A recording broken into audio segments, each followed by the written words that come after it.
Assalamualaikum sekuat capruk dimanapun kalian berada. Gimana? Kumaha kabarnya? Apa masih suka rebahan? Ya udah, kita lanjut. Tapi sebelum masuk ke filmnya, sedikit info nih. Film ini menceritakan sebuah pemberontakan kaum manusia kepada para dewa. Dikarenakan manusia hanya dijadikan sebagai budak untuk melayani para dewa. Udah, gitu aja.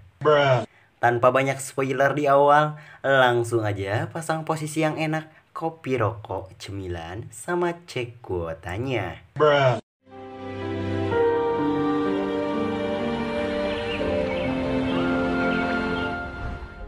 Film dibuka dengan diperlihatkan seorang kakek tua yang berjalan selama 30 hari dengan melewati gunung, hutan, sama lautan. Dengan tujuan menemui seorang raja di kerajaan Sang.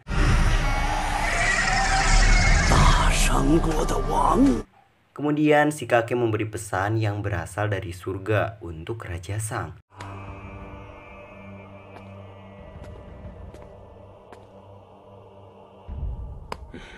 Yang dimana selama 600 tahun terakhir, kerajaan Sang sudah melayani para dewa. Namun sekarang, para dewa sedikit meragukan kesetiaan Raja Sang terhadapnya. Namun masih ada pengampunan baginya. Ia harus menaklukkan kerajaan Zhou, Qiang, Gui, dan Xing. Akan tetapi Raja Sang menolaknya dan menentang para dewa. Juga ia membakar surat tersebut. Si kakek yang terkejut dan tak menyangka, ia mengingatkannya, jangan menentang para dewa, itu hanya akan menjadi bencana baginya. Namun Raja Sang melempar surat tersebut dan memilih biarkanlah dewa menghukumnya. Lalu si kakek pun diseret keluar. Lalu Xin beralih kepada seorang anak yang bernama Wugeng. Ia sangat kesal kepada ayahnya karena sudah mencambuknya hanya karena menghancurkan mata seorang pelayan. By the way, anak ini adalah putra dari Raja Sang. Kemudian ia pergi menuju menara pengambil bintang. Di atas menara kita diperkenalkan kepada seseorang yang bernama Jiu. Ia mengaku dirinya hanyalah seorang pemulung. Namun Xin Yuhu berkata bahwa Jiu adalah pendekar pedang yang hebat. Kemudian Xin beralih kepada Raja Zhou yang telah bersekutu dengan kerajaan lain untuk menghancurkan kerajaan Sang atas perintah dewa. Keesokan harinya kerajaan Zhou bersekutu dengan kerajaan lain untuk melawan Raja Sang. Mereka membuat gencatan dan terus bergerak menuju Zhouge, yaitu ibu kota Sang.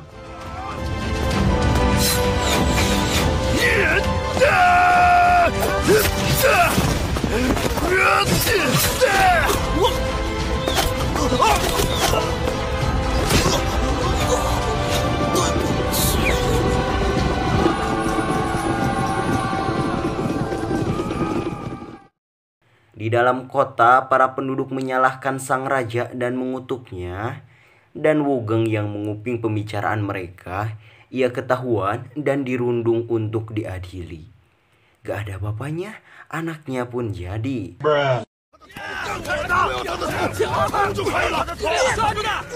Selang beberapa waktu, Raja Sang datang beserta tentara yang tersisa.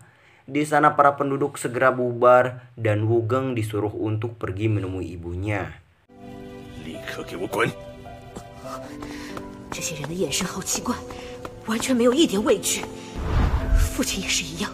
Lalu datang Jiu yang ternyata ia adalah adik Raja Sang. Dan sedikit adu mulut yang pada akhirnya membuat semua tentara di sana bersemangat bertarung kembali.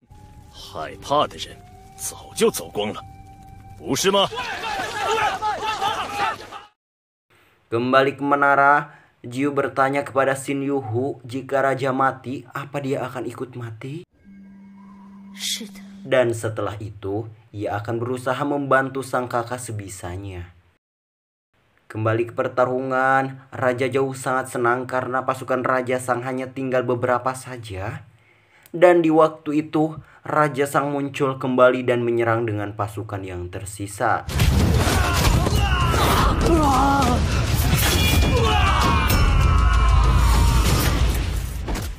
Tak tinggal diam, Jiu ikut membantu kakaknya. Dan dengan kemampuannya, ia berhasil membunuh banyak musuh dengan sangat cepat.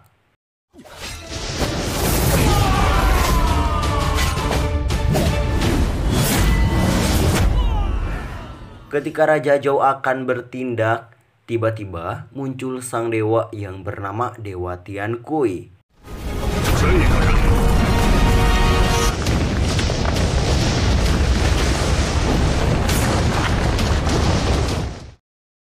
Namun lagi-lagi kita dialihkan ke flashback Raja Sang sewaktu ia kecil. Ayahnya menceritakan kepadanya bahwa dulu ia juga pernah menentang Tian dan peperangan pun terjadi. Dan di situ juga ternyata turun dewa yang sama, yaitu Tiankui, dan sang ayah menasehatinya untuk tidak melawan Tian. Kembali ke pertarungan, di sana Raja Sang kalah telak hanya dengan satu pukulan.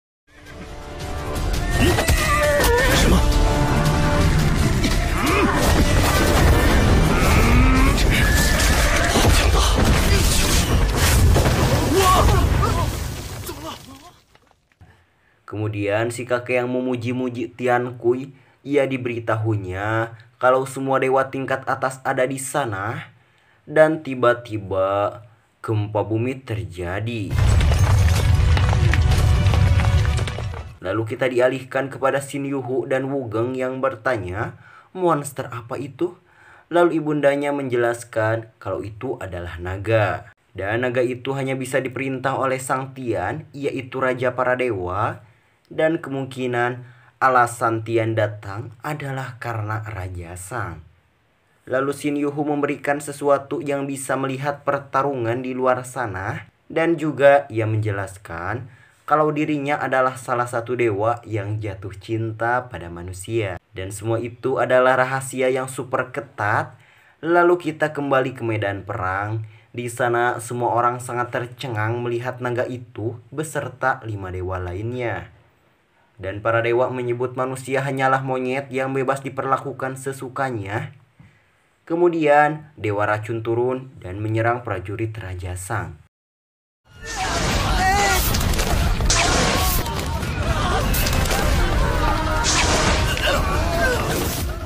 Lalu Jiu yang akan menyelamatkan pasukan yang tersisa, tiba-tiba ia diserang salah satu dewa.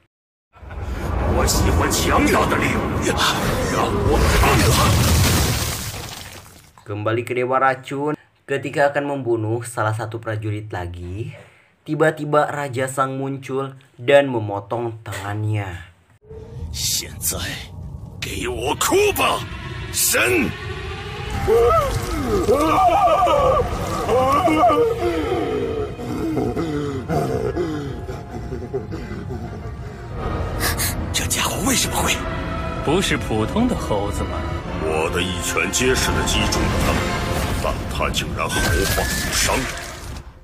Lalu Dewa Racun mengeluarkan kekuatan ilahi miliknya dan berniat akan membunuhnya.